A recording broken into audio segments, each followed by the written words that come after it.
नुआपड़ा उपनिर्वाचन रे जय ढोलकिया विराट भोट व्यवधान रे विजयी हेबा सह बिहार निर्वाचन रे भाजपा मेंट बहुमत पाइछि। एहाकु नै आज भोगराई ब्लॉक कमरदा छकरे भाजपा सांसद प्रताप षडंगी और नेता माने बाण फुटाई विजय उत्सव पालिछंती। भाजपार विपुल विजय को नहीं विधायक खुशी व्यक्त करने सह निजे नाची नाची विजय उत्सव रे सामिल होइथिले। भाजपा को लोकंक आकुंठ समर्थन और भल पाइबा देइथिबारु उभय नुआपड़ा और बिहार भोटर को धन्यवाद देइछंती प्रताप षडंगी। आउ आगामी दिन में भाजपा राज्य और देशर विकास को गुरुत्व दे लोकंक पई काम करिबो बोली कहिछंती। उभय जगह गोटे ऐतिहासिक विजय होती पूर्वर समस्त रेकर्ड को क्रॉस करा जाइछि। देशवासी माननीय मोदी जी को अखंड विश्वास प्रमाणित होती। ओडिशा रे सेपरी माननीय मोहन माझी आम यशस्वी मुख्यमंत्री लोक मैंने आस्था पोषण कर राज्य सभापति संगठन कुशलता कारण एवं मोदी जी को लोक भरोसा कारण आम विपुल विजय हासिल कर अकल्पनीय विजय हासिल होती। जना पड़ी जो उभय दल देवाले जनसाधारण रिजेक्ट कर डस्टबिन को फिंगले। तेणु से 4-5 दिन धरिकी रिहर्सल कर कौन कही खसबे ईवीएम रे जालियाती होगला सब काल्पनिक कहानी रचना करी उभय दलर मुखपात्र माने टीवी आगे निर्लज्जतापूर्वक कही चलते जनसाधारण हसुँच।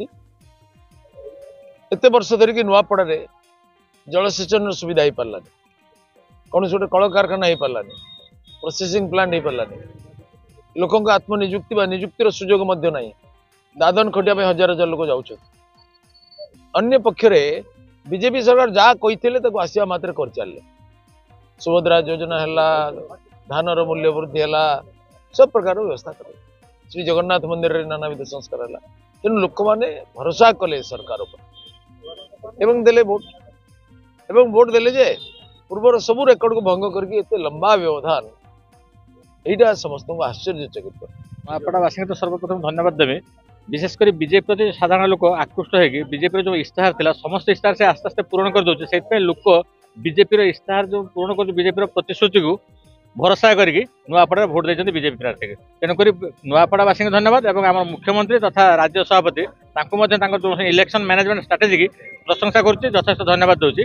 ये जो कमरदार आज हूँ खुशी मनाऊँ एटा साधारण लोक मनाऊँ ये सांसद कि नेतृत्व ये बिना प्रोग्राम आम भोगरे गोटे मीटिंग थी दैबात आम एपटे जाऊँ लोक जोड़ी जाइए एटा एमती किसी प्रोग्राम ना भोगरे जनसाधारण कमरदावासी स्वतःप्रत भाव में खुशी मनाऊँ। तेणुक धन्यवाद दूँ।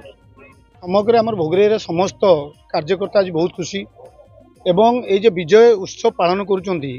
आज आम यशस्वी प्रधानमंत्री यशस्वी मुख्यमंत्री आमर राष्ट्र अध्यक्ष जेपी नड्डा एवं आमर राज्य सभापति मनमोहन सामंतर प्रचेषा आज नुआपड़ा माने भोट व्यवधान कहला माने आम आशा भी करूँ आशा टू बेसी भोट जीतीचु समस्ते भोगरेबासी कौन समग्र ओडिशा खुशी अच्छा विजय उत्सव समस्त कार्यकर्ता पालन कर आगामी दिन में एठी भोगरे बीजेपी ध्वज उड़ब और बीजेपी जितब यहाँ आशा विश्वास समस्त अच्छे। लोक बर्तमान परिवर्तन लोक बर्तमान बीजेपी साथी अच्छा कांग्रेस और बीजेडी को दूरे बर्तमान साधारण लोक बीजेपी सहित अच्छा से खुशी उल्लास पालन कर। आपन को प्रिय संपर्क लाइव।